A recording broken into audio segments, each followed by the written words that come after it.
Drejtori i Autoritetit Rrugor Shqiptar Ami Kozeli së bashku me administratorin e Ekurudhës Shqiptare kanë përditësuar situatën mbi ecurinë e punimeve në zonën e Arave të Gurrës, ku prej ditësh vjon ndërhyrja për stabilizimin e rrëshqitjes dhe garantimin e sigurisë së infrastrukturës rrugore dhe ekurudhore. Sipas Kozelit, punimet po zhvillohen me ritme të larta dhe pa ndërprerje 24 orë në ditë. Kontraktori ka organizuar 2 turne nga 12 orë, ndërsa në terren është angazhuar një numër i shtuar mjetesh dhe punëtorësh. Punimet po ecin mjaft mirë, po punohet me orare të pandërprera, 24 orë. Kontraktori ka ndarë 2 turne nga 12 orë. Ka një mobilizim në mjetet total. Ndodh vazhdimisht evadimi, largimi i masave nga trupi rrëshqitur, kjo për ta çuar skarpatën drejt një ekuilibri natyral të saj, por ndërkohë paralelisht edhe për të hapur vende shpimeve të sondave. Shërbimi gjeologjik ka përcaktuar 4 spote në këtë pjesën e sipërme.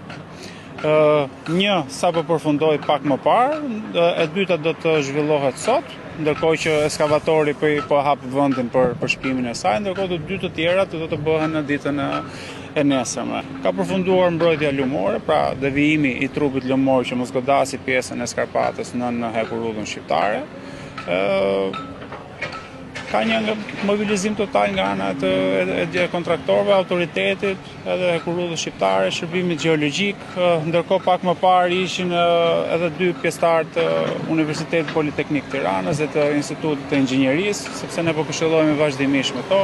Projektuesi ishte në terren bashkë me neve, me cilin u këshilluam, lidhur me propozimet që ai ka sjell, sepse ditën e djeshme, korrigjohet lutem drejt ditën e djeshme, solli 3 propozimet. Ne u mblodhëm sot në mëngjes para se të niseshim për inspektim, ku bëm diskutimet tona. Ne besoj që ditën e hënë jemi në gjendje, sepse duhet ta vlerësojmë. Pra ai ka sjell propozimet e tij lidhur me trajektoren, ndërkohë që ne duhet të vlerësojmë nga ana jonë pra volumet e punës, sepse projektuesi ka paraqitur 3 propozime lidhur me trajektoren e ndërhyrjes, të cilat janë diskutuar nga grupi i punës. Kështu që ne si autoritet mendojmë që të hënën jemi në gjendje për të përcaktuar afatet e punës sa i takon rrugës alternative në trupin lumor në krah të Ekurudhës Shqiptare. Ndërkohë që rezultatet e shërbimit gjeologjik, pa të këtyre 4 sondave që do të zhvillohen, mund të na hapin një hapësirë për të konsideruar dhe një alternativë të dytë paralele që ta zhvillojmë këtu sipër. Megjithatë, pa rezultatet e sondave, pra shërbimit gjeologjik e konkluzioneve të tyre, kjo është një alternativë të cilën unë po e shmang ta artikulojmë gjatë.